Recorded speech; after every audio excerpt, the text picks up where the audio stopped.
Nous arrivons aujourd'hui à notre 9e thème, sociologie des publics et cultural studies de l'université de Birmingham. Ça, c'est un courant de pensée qui était très en vogue dans les années 70, que nous ne devons pas négliger. Les anthropologues, les sociologues, les communicateurs sociaux sont donc contraints d'étudier ce courant de pensée et nous pouvons interroger ce courant de pensée en Haïti. Parmi les premiers, il y a Hogarth, avec son livre « La culture du pauvre ». Hogarth. Il y a Orr, H-A-2-L.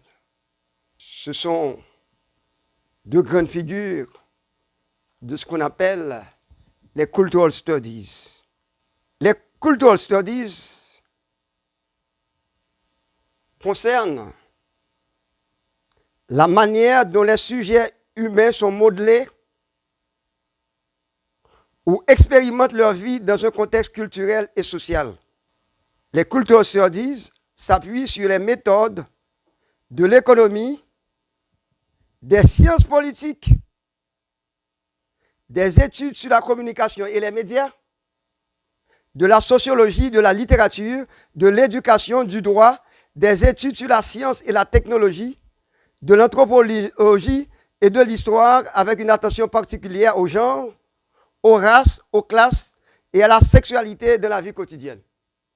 Les cultural studies représentent la combinaison des théories textuelles et sociales placées sous le signe de l'engagement pour le changement social. Les cultural studies ont donc pour objet l'étude des sous-cultures,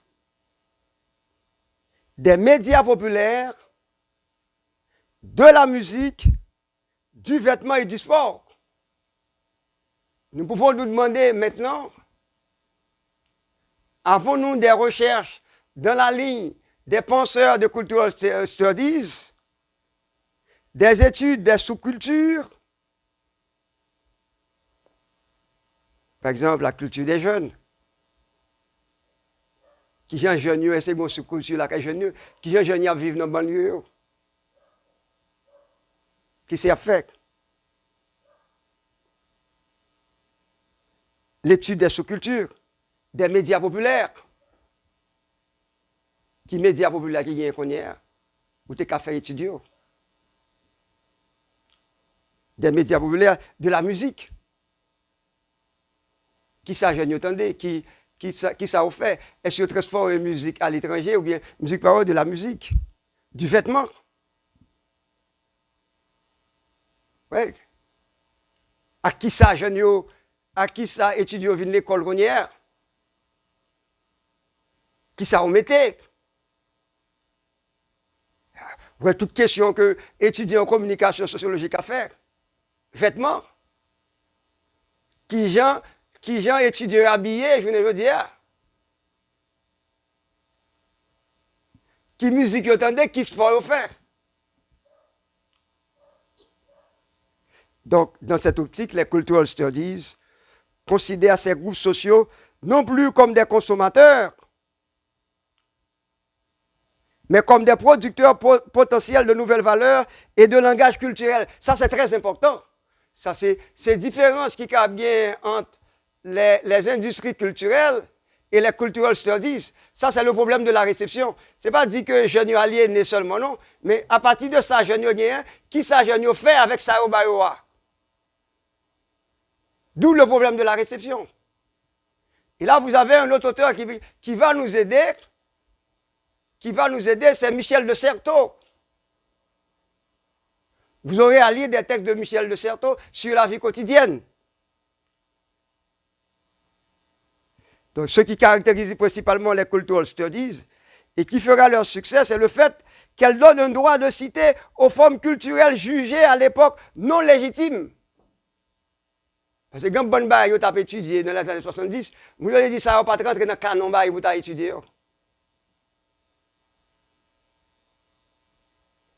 C'est-à-dire, vous avez étudié l'homosexualité, le bon bail, la question du genre. C'est-à-dire, les formes culturelles exclues de la définition traditionnelle de la culture populaire, mais aussi la culture des minorités sociales, ethniques, de genre ou sexuels notamment, et la culture médiatique de la culture de masse.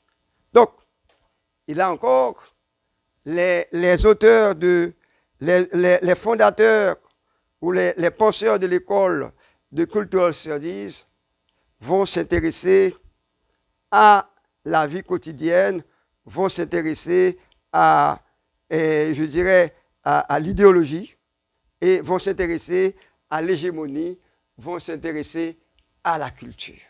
Donc, il y a donc un lien entre les études menées par Gramsci et les concepts le concept d'hégémonie utilisé par Gramsci, et ce même concept d'hégémonie va être utilisé par la plupart des chercheurs de l'école, les Cultural Studies. Voilà. Donc, comme texte de base, vous avez ce texte de base. Ça, c'est une anthologie. Et texte a une série de textes fondateurs clés de penseurs école de Cultural Studies. On va trouver dans le livre ça. Les Cultural Studies, anthologie qui est publiée par Armand Collin, par Hervé Bleuvarec, Éric Massé, Éric Maigret. Donc, c'est un bon monde qui écrit en pile sur sociologie de la communication et des médias. Vous avez une anthologie. Et puis, vous avez une bonne introduction de Armand Matelard, Éric Neveu, introduction aux Cultural Studies. Ouais, ça c'est extrêmement important. Qu'est-ce que ça? Introduction aux Cultural Studies. Et enfin, il y a un texte qui est publié il y a cela quelques années. On a pour photo, ça a une certaine idée de ça, les Cultural Studies. C'est Michel Bous et Alim Roussel. C'est deux personnes qui font le livre-là. Il y a les Cultural Studies et c'est.